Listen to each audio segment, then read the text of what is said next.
Amo ni mag alas 4 na sa hapon, wala pa ganong pasahero, puro mga riders ang nandito. Ayun na yan, shout out sa mga riders, kapwa riders natin. Magandang hapon sa ating lahat, mga palangga.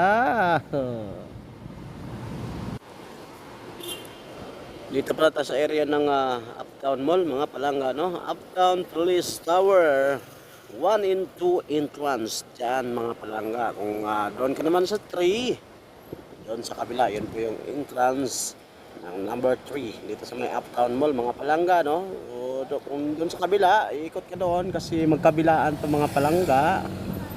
So hindi ko na alam kung saan yung number 4, number 5, number 6, mga palangga. Diba? Ganun talaga, mga palangga, dito malawak ang plaza. Kung napapansin nyo, nakikita nyo, syempre kasi binivideo ko, matik na yan, mga palangga, no?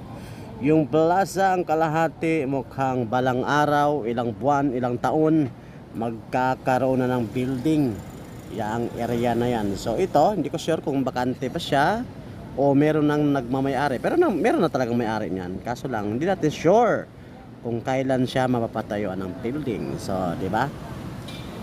Ayan, mga palangga. Magandang hapon sa ating lahat. God bless.